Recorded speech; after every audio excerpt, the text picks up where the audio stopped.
You are listening to the Fringe Radio Network. FringeRadioNetwork.com.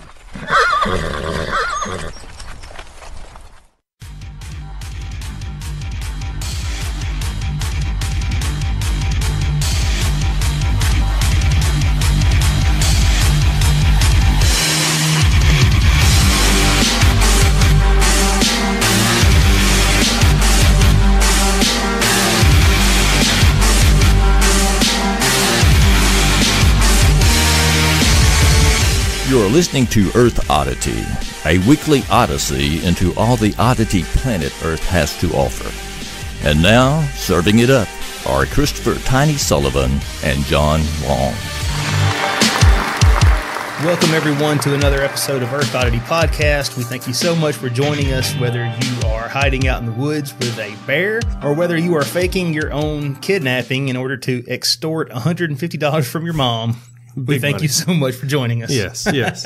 Hope you are worth more than $150. You are worth more than $150 if you're listening to this podcast. Yes, you're worth way more to us. Yeah, I'd put it at maybe $165. Yeah, ransom for anyone who listens here. That's about all I can come up with. So, yeah. But just bill us and take checks. Yeah, email that in. I'm going to need you to hold the check for a couple of days before you cash it. But we'll do our best to get you out. Yeah. So we got a good week coming of stories here. It's Super Bowl day, actually, as we record this. Did we make predictions last week? No, I don't think we did. Right. We talked about the Super Bowl. Right, yeah. And obviously, I mean, this show won't be going up. It'll be over. Right. Well, I thought it might be fun to let's just go ahead and put it on record. Let's just ask the asparagus. Let's just see. Yeah, that's right. Asparagus. Who's going to win the Super Bowl? Okay, what does it say? I'm saying Patriots are going to win. Yeah, I think so. Me too. Although I would be really happy if the Rams won because, I think it would be cool. Well, once again, if you look at the future changes because you looked at it. That's right. We learned that from our old friend Nicolas Cage. Definitely. Well, personal friend of the show, Nicolas Cage. Oh, yeah. Man, he's been on so many times back on those early episodes. You guys should check them out if you're listening. Yeah. Like, I don't even remember what episode it was. Somewhere between 1 and 25 he was on. And was huge, loved it. Gave us a great interview. I was very impressed he gave us as much, as he did. He acted like he was our best friend. So he was just as crazy on that interview as he is in his movies. That's right. I mean, rolling around on the ground, drooling. It was kind of scary. Well, I asked him about Con Air because that's by far his greatest movie he's ever made. Right. Where he was an Alabamian, I think, right? I think so. And he enjoyed it. Really, his greatest movie is Raising Arizona. Have you ever seen Raising Arizona? I've never seen Raising Arizona. That movie's so great. I love it. One of my top 5 movies of all time. Of course, I haven't really watched a movie since about 1998. So, I don't know what all the new ones are. But anyways, we got to get into it because we got a tight schedule today here in the studio. So I'm just going to start it off right here, not even asking permission, with this story that comes to us from theguardian.com. And it says, UK fish and chip shops are selling endangered sharks, DNA tests prove. Fish and chip shops and fishmongers, which I always thought fishmonger would be a cool occupational title. It is. Are selling endangered sharks to an unwitting public, according to researchers who use DNA barcoding to identify a species on sale. Most chip shop, that's hard for me to say. Most chip shop fish sold under generic names such as Huss, Rock, Flake, and Rock Salmon turned out to be spiny dogfish. Oh, man. Yeah, which is classified as endangered in Europe. I thought that was a beer. It sounds like an IPA. Yeah. Right, yeah. By the International Union for Conservation of Nature's Red List. Researchers at the University of Exeter also found fins of shark species unknowingly sold by a British wholesaler, including scalloped hammerheads, which are endangered globally, as well as short fin mako and small eye hammerhead sharks. Other species sold in fish and chip shops and fishmongers included starry smooth hounds, nurse hounds, and blue sharks. So, it's illegal to catch spiny dogfish in the EU until 2011, or it was illegal until 2011, but the fish is now permitted to be sold as bycatch, when it's brought up in the nets that target other species. So if they're going for whatever, tuna. That's when they drop the net and they just catch everything. Right. Yes. And they sell like tuna and all these other fish that bring in high dollar. And then the rest of it, like spiny dogfish, they gets called whiting or whatever. Yeah, well, exactly. The government allows many shark species to be sold under long-used generic names such as rock, but the researchers are calling for more accurate food labeling, with fish clearly identified at the point of sale to consumers so people know what species they are eating and where it came from. I think that's reasonable. It's reasonable. Yeah, you want to know what you're eating. It says there are also health issues. Knowing what species you are buying could be important in terms of allergies, toxin, mercury content, and the growing concern over microplastics in the marine food chain. That's everybody using those like straws, of course. Yes.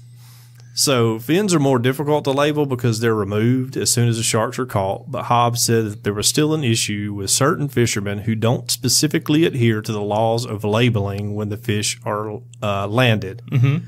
The discovery of endangered hammerhead shark highlights how widespread the sale of declining species really is, even reaching Europe and the UK, as if they're immune to people doing something wrong over there. Scalloped hammerheads can be imported under strict conditions, but the wholesaler had no idea what species the fin belonged to. So the study analyzed 78 samples from fish and chip shops and 39 from fishmongers, mostly in South England, as well as 10 fins from a wholesaler that sells them to restaurants and specialist supermarkets to get that whole data. Right. Bottom line is if you're going to Captain D's in England, there's no telling what you're getting. Yeah, you're eating dog fin sharks or whatever. I mean, that's just how it is. I guess. I don't know, but I watched something on TV, and of course, you know it must be true. Mm-hmm. Oh, yes, on TV. Right, yeah.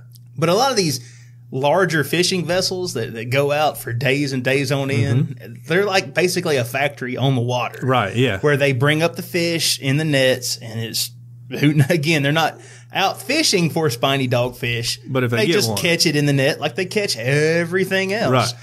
And these fish are processed right there on the boat. And by the time it gets back to shore, it's already, it's on ice, it's frozen, ready to ready to hit the mail or delivery trucks, whatever. And that's why it's hard to enforce some of these laws, these international laws about certain fish species and whatnot, because again, by the time they get in, I mean, it's who knows what it is. Well, I just want to go on record. It's all whiting. I just want to go on record and say that I am impressed with your knowledge of the fishing industry. Yes. Going into the show, I did not know you had so much knowledge on it. I mean, you watch one marathon of, like fishing shows on the Discovery Channel. I guess you're an expert, but that's pretty cool. Well, I don't want to toot my own horn, but yes, I am an expert. That's good. Tiny Sullivan, fishmonger. Yes. Also, Orange Ruffy. Have you ever had Orange Ruffy? No, Who don't like Orange Ruffy? I don't even know what that is. It's a high class fish. Oh, it is? That you get it like, I'm sure Chuck's Fish probably sells it. Yeah, and I don't go to Captain D's is like high class fish for me. Maybe like if it's a special occasion, we'll go to Red Lobster. Yeah. Okay. Well, I just want everybody to know Orange Ruffy, before it was Orange Ruffy, it was Slimehead. Oh, okay. Had to change the name. They had to change the name. Marketing. Exactly. That makes sense. It makes perfect sense. Bottom line, if you didn't catch that fish yourself or buy it like whole at a fish market somewhere, there's really no way of knowing. I mean, once we've processed it into stick form and it's a fish stick, it could be anything. Right. Okay. Well, yeah, just so be aware, Sadie, yes. the leader of our UK listeners over there. Be aware, Sadie. I just don't want you to get trapped up and eating the wrong thing that you may not want to eat. So yes. Yeah. All right. This next story, this kind of hit the news feed earlier in the week, and we didn't have a chance to talk about it last week, but you said, who sent this to us about the kid? Todd Glover, my man. Yes, this one sent me 2 other stories this week I'm going to do too.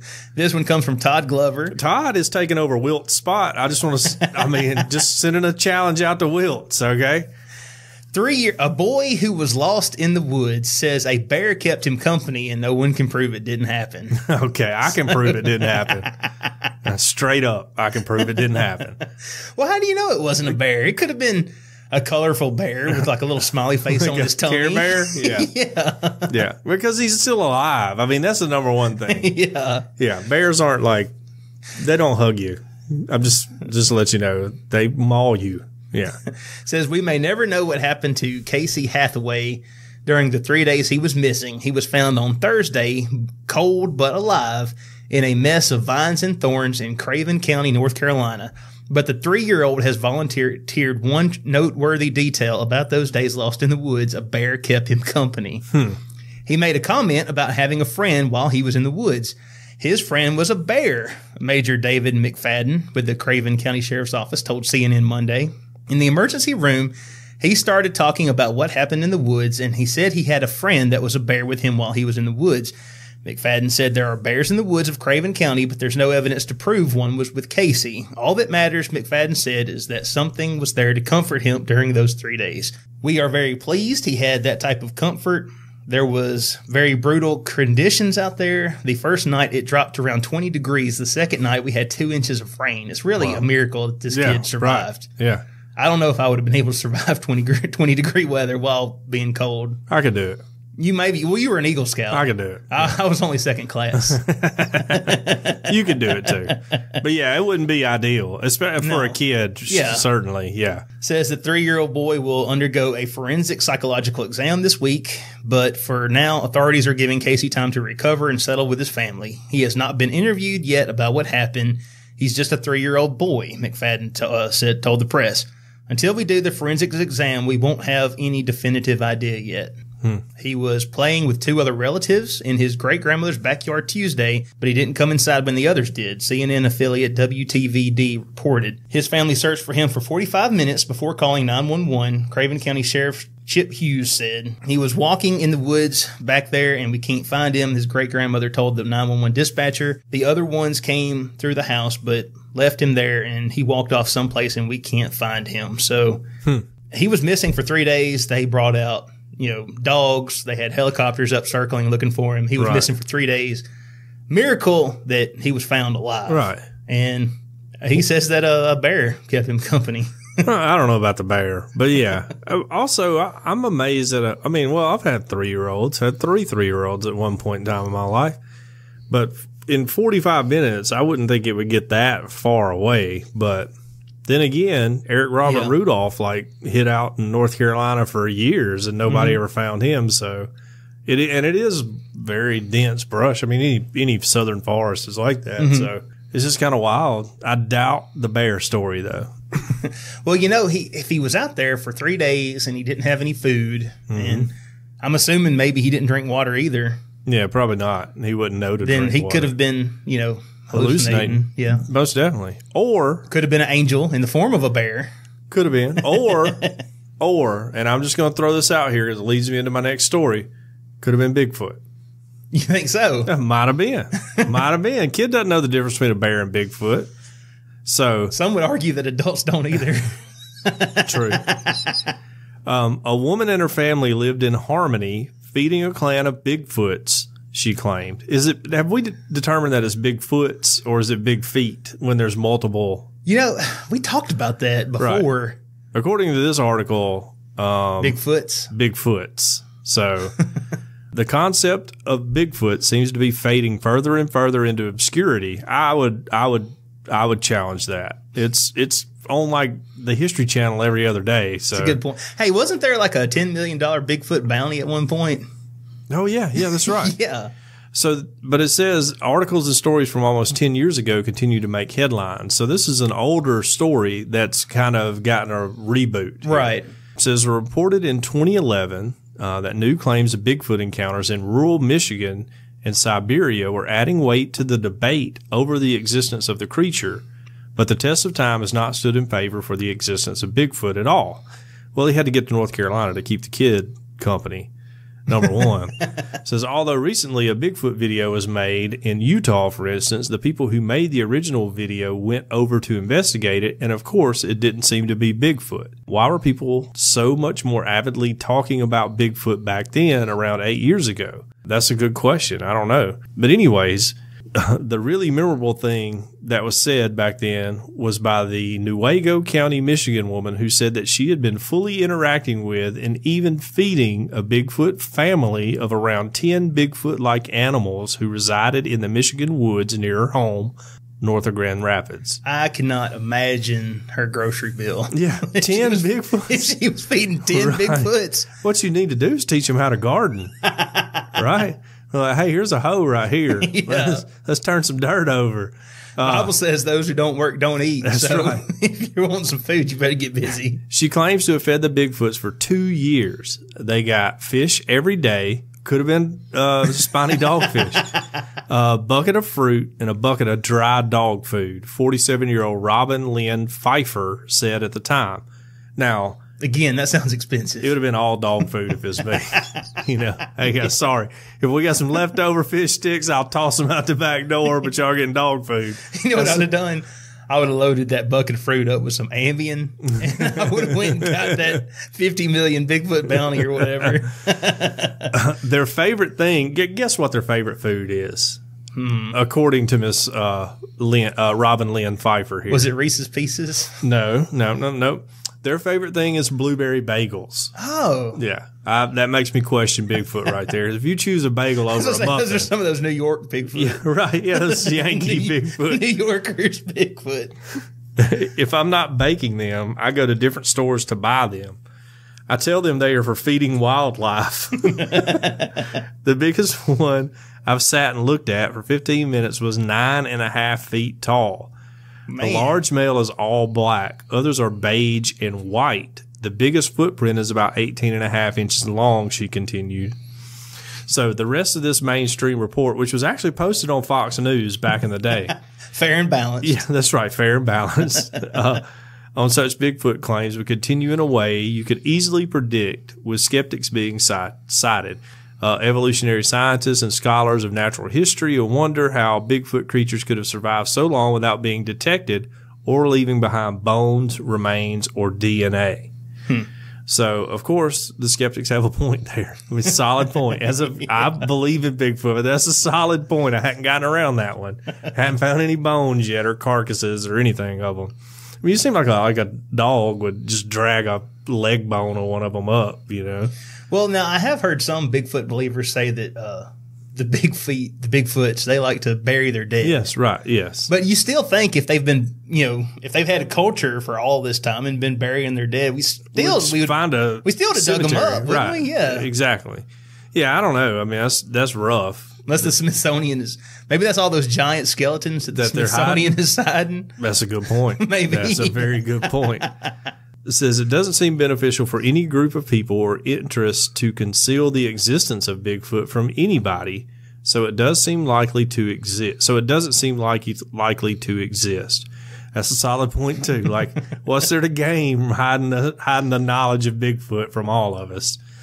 Well, if we find the Bigfoot, then the Bigfoot might tell us that the Earth is flat. So that's it's a good all point. connected. Well, I watched a documentary one time called Harry and the Hendersons. Yeah, I remember that. It was like Bigfoot was just like a peaceful, fun-loving guy. Yeah. He would just come live with you. He may destroy some things in your house, but other than that, he's fine. Didn't like hot tubs. No, not a fan. Not a fan of them at all. So say someone probably would have jumped on the evidence of existence of this creature if it was real. And that's totally true. It would have been like a tourist attraction. Yes. We'd have them caged up in a zoo somewhere.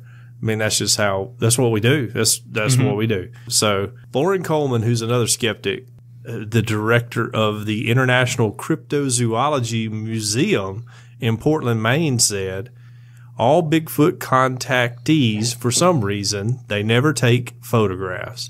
There's a lot of interest in finding these things, but we have to look at the credibility of the people feeding us the stories. Well, the Bigfoot, they have a very strict no flash photography rule. That's right. Yes. Well, I mean, they're shy. Yeah. Like I get it. If I'm not looking my best, I don't want you tagging me in a photo. If you go up to Bigfoot and you're trying to get a selfie, their entourage is going to step in real quick and say, no, sir, no photography. Well, one thing Bigfoot's really like is beef jerky. That's always a huge one for them, too. So kind of like anybody's uncle in the South. You bust out some beef jerky and they're coming running. So maybe that's what we need to do, Tiny, is just go out to the woods, pop open a bag of beef jerky and just get our cameras ready and see how many photos we can get.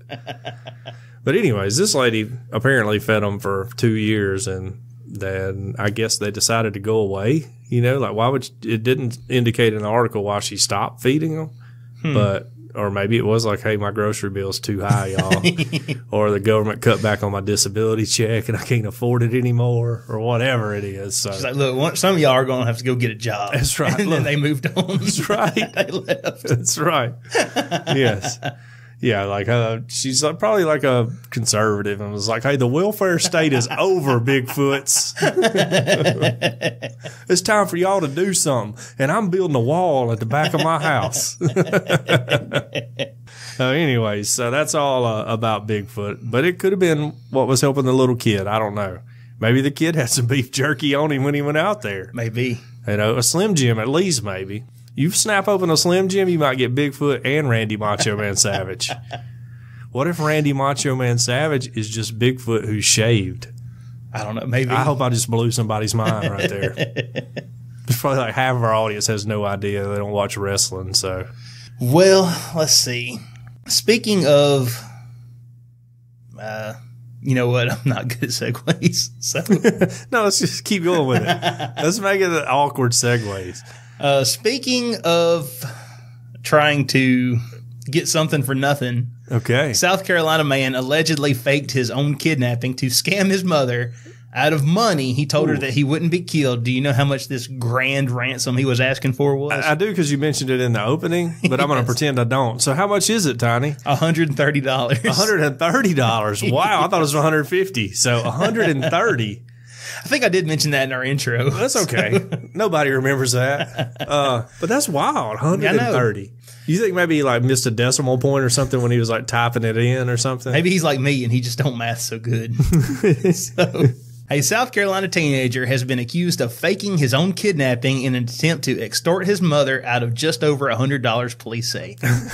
Emmanuel Franken. Okay. 19 years old. Al Franken's son. Yeah. Okay.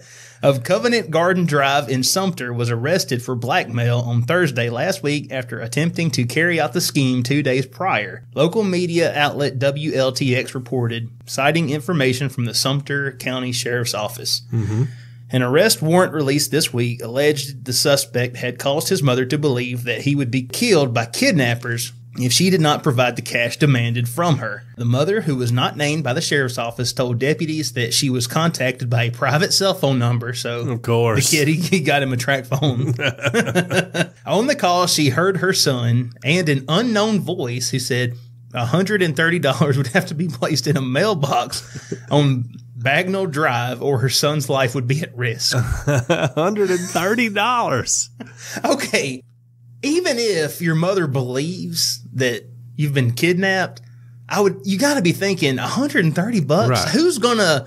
There are some bad people out there, but I don't think anyone's out there is going to kill somebody for $130. Right. Not because they're not evil or mean, sure, but because it's stupid. You're going to risk a life for prison sentence for $130? Right. Yeah. No. Well, I mean, there are people who will kill folks for $130, just in a normal robbery when they don't know how much money you have. But if you're getting into the kidnapping and ransom game, that's a lot more risk. Yeah, and you're going to ask for a lot more. I mean, that's logic right there. I know. So, every time I've ever done it, I've started at least $5,000. Yeah. I mean, at least. And even that's if you got, the grandpa. Right.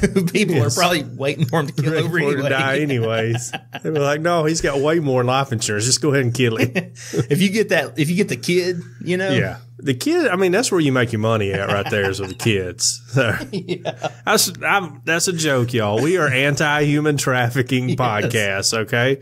We don't like Nazis. We don't like human traffickers, so. We're just pointing out how ridiculous it is that there was a $130 ransom. What do you think? Like it went through Mom's head when she listened to that. They're like $130. 100? Did you say 130? 130,000 or 130? Because I can come up with 130. I just swing by the ATM. I'll leave it in the mailbox. Let little Johnny come on out and get in the car.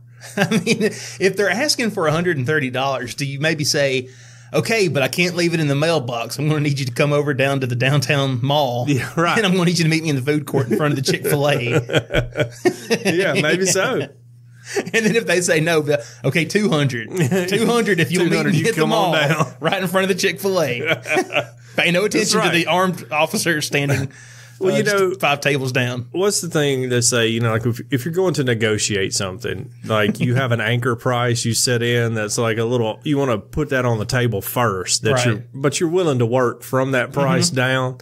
That this person, or apparently this teenager, has never read Art of the Deal by the greatest president of the 20th century. Your favorite president. Yeah. Oh, yeah. Everyone's favorite president. Which is like, let's set that a little higher and then work down to 130. Like maybe you go, you know, 250, 300. And if you want $130 at the yard sale, you don't stick $130 on the box. You put 140 or 145. You work down from that. Exactly. Yes, that's all that is. So it's amazing to me that people are bad at negotiating. I say teenagers are dumb. So. They are. Really, they are. And they think they're smart. And I was. Oh, I was really dumb. I didn't really get smart until a few years ago, and I'm still not very smart. I'm still working on smart. Right. But I'm smarter than I was when I was a teenager. Way smarter than I was.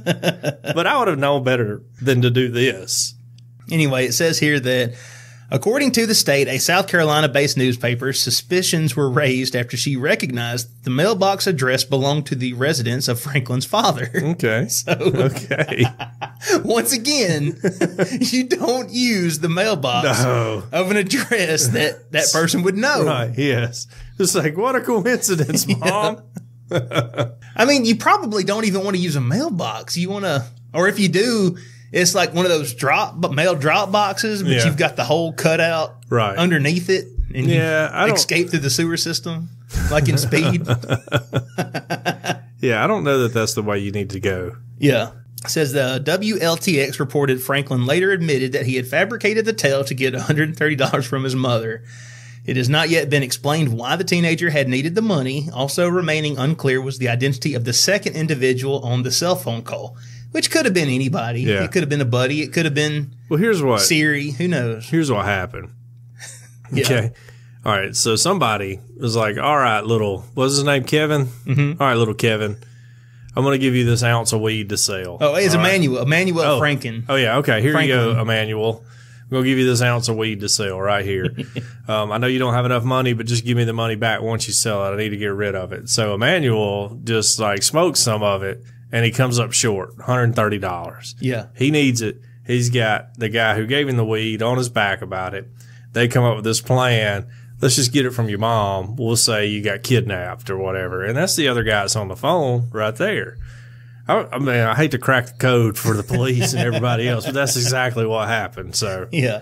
Because he's like a teenager. They're probably selling weed to people for $130 a quarter. So he probably should have just asked his mom for $130. Exactly. Hey, Mom, I need $130 for a Letterman's jacket or whatever. One Saturday, ran around the neighborhood trying to cut yards. Yeah. I mean, hey, daggum, you could probably just beg for money. Right. Downtown. Well, and at the end of the day, asking everybody for $1, you get $130. I would go around and ask people, like, hey, are you going to eat lunch today? Like, no, but like, hey, can I borrow your $250 or whatever? Because this is before we had lunch accounts. And they'd give me that money. And then I would go buy whatever I wanted to buy or needed to buy with it at the time. Come on, like $10 a day doing that. Because people are like, sure, that's $250. My mama gave it to me. I don't even care, Because I lived pretty good doing that in high school. So, it's like, all right, man. Yeah, if you're not going to eat it, I know we're having, whatever, pork chops that you don't like, pork chops and gravy. So let me just get that $250 from you. Like, I was on Easy Street for several years there doing that. No one ever wised up to it either. I never paid anyone back. No one ever asked me to pay them back. So they didn't care. It was their mom's money. You didn't ask to borrow it. You just I always said borrow. Oh, you said borrow? Yeah, I always said borrow. Nobody's keeping a tab though. Right. So if I needed to come up with like $10, I could get $10 for them. But I may have borrowed $50 from them over the course of a year. So, man, there was this dude that works down at the plant, and I'm not going to name any names. But he had this thing where he was always asking to borrow money, $10, $20, whatever. Mm-hmm. And everybody in the department got to talking about it. And they got to adding it up. And he had over I want to say like $2 or $3 grand that he had borrowed from all these people. And he never paid any of it back. Of so eventually people caught on and were like, no, I'm not giving you any money. Yeah. But he was selling Boston butts for, he said, one of his kids, football team something. Yeah, they do those fundraisers. And he paid the guy I think $30, for a Boston butt, but then he never got it, and he kept asking him for it, and he would always be like, "Oh yeah, man, it's coming," or "I got it at the house in the freezer. Just I'll get it to you." He never got it. Oh. So one weekend he was needing off for the weekend, but he didn't have any vacation time, and so he asked the guy if he would work for him. He would swap with him and work it. And he said, "Hey man, I'll give you $50 if you work for me." He said, "Okay." So he went and he filled out all the paperwork, and they cleared it and all this other stuff, and they got it. And then he goes to get his money, and he gives him $20. Oh. And he said, "I thought you said 50." He's like, "Well, that other 30 was for that Boston butt that I never got." And he just looked at him and said, "All right, you got me." Perfect. Yeah, that's wild. Yeah, people are crazy like that. I had a dude that I hadn't talked to him in years. One day called me at the restaurant out of the blue. Was like, "Hey man, I need $300." And I was like, "Sure, man. Come on by. I got it. No worries." And he's like, "I'll pay you back on Friday. I just got this press and whatever it was, like power getting cut off or something. Be back in on Friday." Never talked to him again. See him on Facebook all the time. Never mentioned it. He's never mentioned it to me. He may listen to this podcast, so you know who you are, and you owe me $300. And that's fine if you don't ever pay me back, because you may have needed it for me to do whatever. I don't care if you bought crack with it. It's fine, But I just want you to know that I remember. We need some crack. Yeah, right. All right. Well, speaking of crack. Okay. Here we go. Speaking of segues. This is a really good article to me. The way it's written, I'm just going to read it as it's written. If you don't like the opinions expressed in this article, just know they're not necessarily my opinions. They may be, though. You don't know what my opinion is, so I'm just going to throw it out there. Undercover police poses as drug dealer to arrest undercover police posing as drug buyers. As long as police officers are eager to dress up and undermine the liberty of individuals for ownership of a plant, headlines will be created regarding the absurdities of the drug war. That's opening paragraph right there. I wonder. First of all, I love all our police officers if you're listening. All right, I just want you to know. But I'm really curious as to the political leanings of the author of this article here. Yeah, right. Yes. I'm not sure. Right. Well, I bet you he's got a MAGA hat he's wearing right now. For years, distinct tales of police posing as drug buyers, unintentionally arresting different governments posing as drug dealers have circulated. It's been multiple stories. Among the latest examples of the happening was in November 2017 when Detroit undercover cops had a specially heated episode where both sides were undercover. On the east side of Detroit, undercover cops out of two different precincts got into a turf war, as clarified by a local Fox 2 Detroit News Post. Near the notorious 7th Mile Street, which is just right up the road from where Eminem grew up on 8 Mile. Yeah. Two special ops officers from Detroit's 12th precinct were pretending to be selling dope simply to arrest users that attempted to purchase from them and seize their vehicles. So that's in quote unquote, seize their vehicles. Gotcha. Yeah. Which, by the way, don't know, this is totally beside the point, but I don't know if you saw that, like, the Supreme Court ruled that Tuscaloosa's policy of impounding cars was unconstitutional. Oh, really? Oh, yeah. Did not see that. So if they came and arrested you for something and they thought the car may have been involved in the crime, whether they had evidence that it was or wasn't, they would impound it and be able to search it. So right. They were just searching people's cars left and right, like for no reason, really. But anyways. Yeah, I support law enforcement. Absolutely. I think I agree. That is. That's just on the shady side. That's too much power. Yeah, I agree. Hey, we're trying to get the bad guys and we're trying to do our best job. And it's a difficult job, but let's not just, be searching people's cars just because you say it may have been involved. Like the president said, law and order. That's right. We're a country of laws. That's right. Anyways. don't go beyond your scope there. Back to our article. It says, so instead of encountering users, they encountered other special ops officers from the 11th precinct. So you got a good old 12th versus 11th precinct battle here. They demanded that the other undercover cop who was selling to get on the floor, and nobody wanted to defuse the situation before it escalated into a physical altercation. Guns were drawn, punches were thrown, and internal affairs stated they had executed an investigation, but it's been quiet since. That's another thing. Like, we got the police always investigating the police. It seems like we should have an outside agency. Like, maybe me and you should be the people who investigate the police department. We should. Yeah. We really should. I bet you would pay good. You get like one of those government contracts or something, man. Yeah. Yeah. But just if you're listening, not to mention all like the kickbacks we would get, and special favors from cops. Yeah. On top of our salary, I'm totally we get bribes from the totally law open to enforcement. bribes. Oh man. Totally. Body camera was obtained showing two groups of cops shouting, pushing each other, and throwing hands a little bit. Throwing hands. Yeah. They appeared to be like Keystone cops, someone commented. Fictional police officers depicted in comedic silent films. If you didn't know, that's what those were. So anyways, this type of thing's going on a lot. So in North Carolina, a county sheriff's department deputy attempted to bust other cops by buying drugs from those undercover officers. They got like a whole list of how many times this has happened. So it seems like we could coordinate this a little better, police people out there. That's a good point. Yeah. Like, again, like you said, I understand that these cops are undercover and nobody can know about it, because if the bad guys know, they could do something really bad to the undercover cops. Totally I've seen could. movies. Yeah, absolutely. Absolutely, they could. But Dangerous. They should know. I don't know. There should be some kind of secret handshake or something. Yeah, right. I would think so too. I mean, it just, to me, seems like it could be solved with like a couple of phone calls. Hey, everybody in neighboring counties, here we don't have, we got precincts in Tuscaloosa, but hey, we're about to work this whole thing, and we're going to stand on the corner and we're going to catch teenagers buying weed or whatever, because they're dangerous and we need to get them off the streets. So just to let you guys know, we're going to be in this location. But see, then you got Officer Long on the force, and he's got some friends, and he's like, hey, y'all don't buy any drugs from so-and-so this weekend on this corner. Maybe so. But that's the risk you would take. And then it gets out. To avoid, right. Like having cops fighting each other over really nothing, over them doing their jobs. So, yeah, I don't know.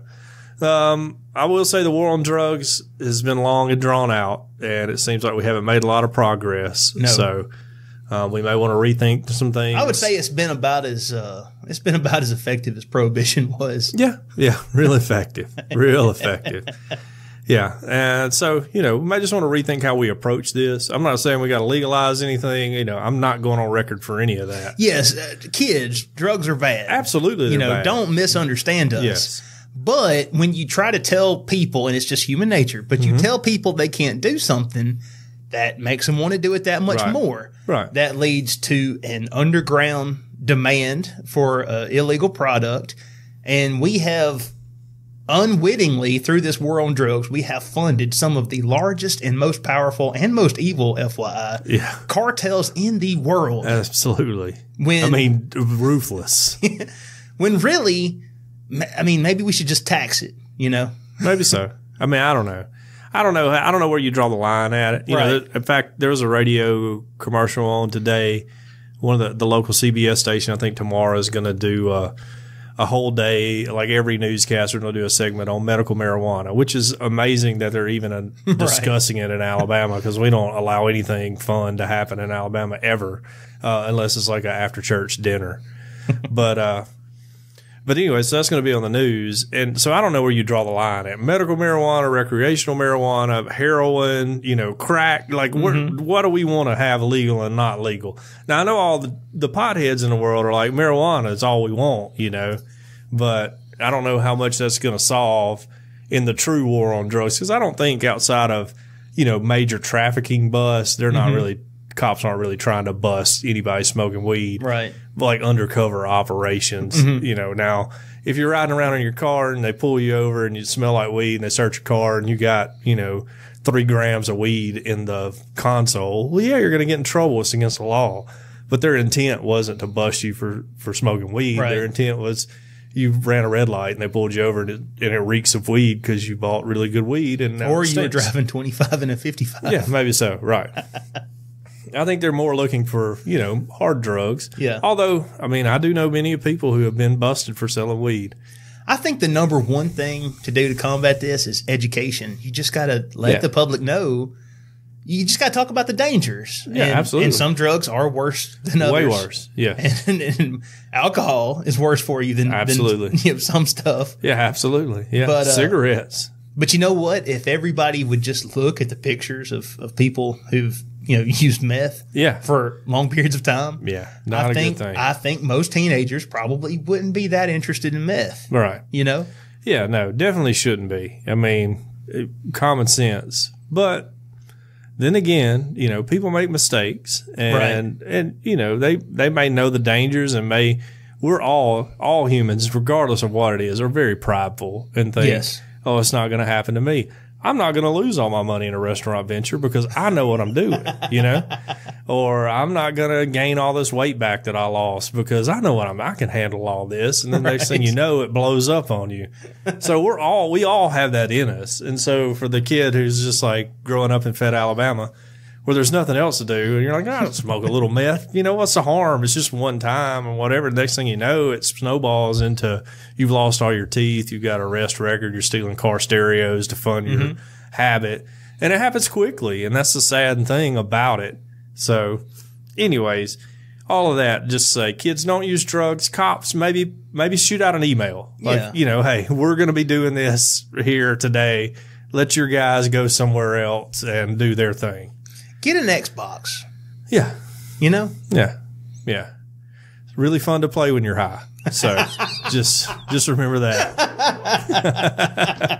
I'm kidding. I didn't have Xbox back when I was getting high. We had Nintendo 64. Oh, man. All right. You got another story? Yeah. All right. We're bumping up on time, aren't we? I know that's cool. We got it a little bit. Let's see. Really quickly, zoo allows people to name roaches after their exes. Absolutely. A zoo in England has come up with a A zoo in New England has come up with a unique new fundraising idea just in time for Valentine's Day. For a few dollars, you can name a cockroach after your ex. Excellent. You can also name a bug after your friend's ex. The Helmsley Conservation Center is asking for a $2.70 donation. The HCC... Weird amount. It is kind of oddly specific. Weird amount. The HCC is offering the chance to name a cockroach in honor of your or your friend's worthless ex, someone on this special holiday of love, the center wrote in a Facebook post. The name of each cockroach will be placed on a board at the facility, but the roaches could also gain social media fame. Ooh. The Helmsley Conservation Center will be highlighting photos of cockroaches named after exes on its Facebook page. The zoo plans to post a photo with exes' names on February 14th. Want to donate and name a roach? You can do it here. And it has a little link right here. And I believe I'm going to click on this link and I'm going to pay $2.70 to name a cockroach the Bible Belt Bros podcast. Nice. Well, yeah, that's interesting. Mm-hmm. It's been so long since I've had an ex that I don't even, have any ill will towards any of them. But I guess if you had a really bad experience, you could do it. I'm sure it'll just be first names. Yeah. I was just going to say, how many Donald Trumps you think they'll get? Oh, yeah. They should have just went with that. Like, name a cockroach Donald Trump for $500,000 and somebody would have done it. Celebrities would have been all about it. All about it. Right. Yeah. I mean, you get two of them together, that's like $250 a piece. Speaking of which, for $5,000, you can name a cockroach Donald Trump here at the Earth Oddity podcast. Yes. Yes. So, exactly. Our PayPal is OddSquad69. Just, hit it up. Let's just hit it up, OddSquad69. Yeah, we take all that donations. Let's move on to community news here. All right. You ready? Community news. You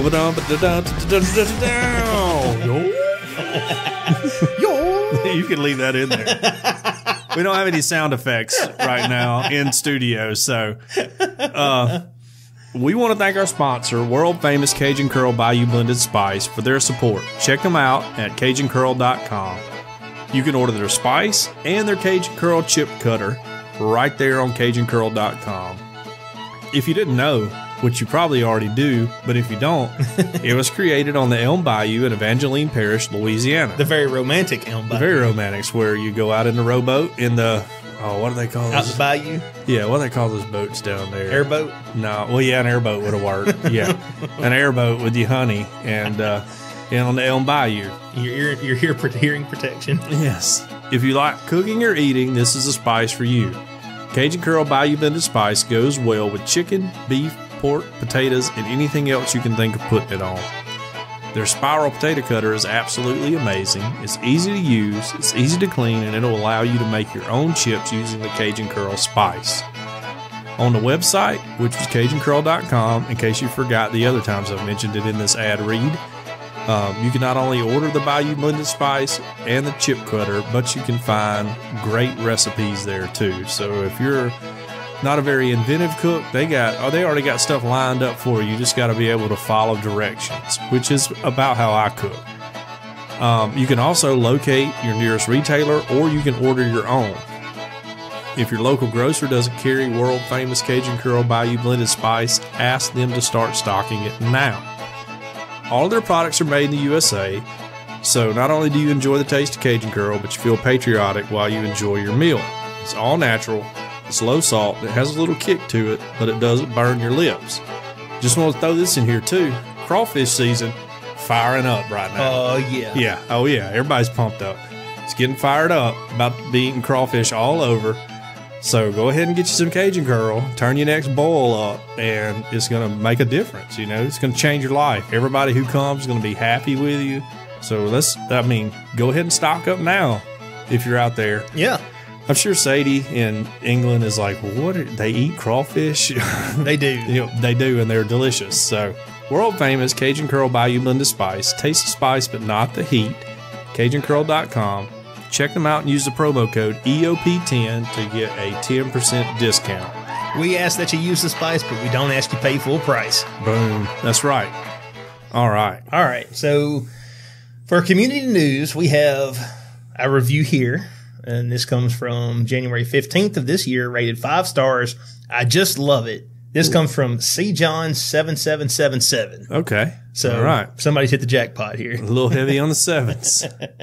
As a fellow podcaster who struggles finding podcasts I actually like, this one here is a diamond amidst the cow pasture. Okay. Thank you so much, CJohn77777777. And we certainly feel as though we hit the jackpot with your review, sir. Yes. And I guess, what, I'll just go ahead and shout out his podcast. It's, dang. Probably should have. I'll have to fix that. The Reckless Pursuit podcast. Oh, yeah. So, Reckless Pursuit. Okay.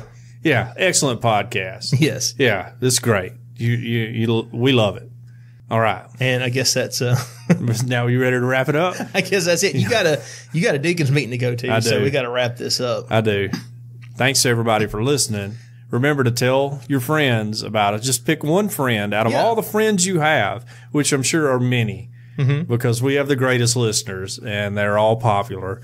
And just tell them about this episode. Tell them about your favorite episode. Tell them about your least favorite episode. Show them how to download it. And let them start listening to us. And then you guys have something to talk about. At the very least, you can make fun of Tiny and I. Absolutely. For all the mistakes we make and mispronunciations. And stupid stuff that I say. You can laugh about my personal life and all the intimate details that I probably shouldn't repeat in public, but I do for hundreds of people to listen to each week. So please just tell one person. That's all we're asking you to do as a repayment for listening. For the enjoyment you may get out of this. So. And if you would like to email the show, we are earthoddity@planetmail.net. You can tweet at us. We are @_earthoddity on Twitter. Do you like pictures? Sometimes we post pictures. Sometimes. You can look at those pictures at @_earthoddity on Instagram. That's right. We put pictures up about as often as we tweet. But we're getting better. I feel attacked sometimes. Just say it. All right?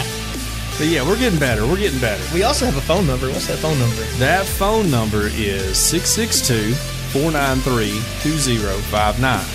That's 662-493-2059. It's been a while since anybody's called in, so call in and leave us a message right now. Yeah. Right, do it.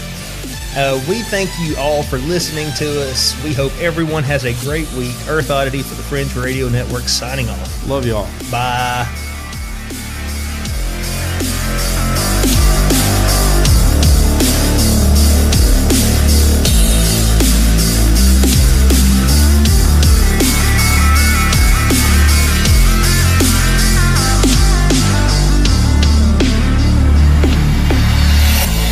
This has been a very odd production.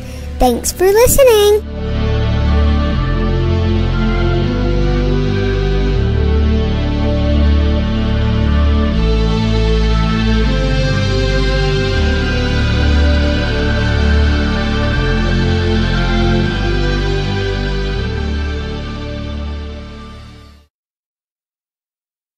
Oh, P.S.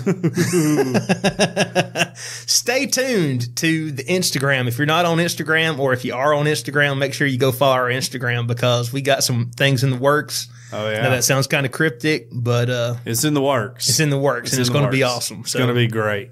All right. Bye, y'all. Bye-bye.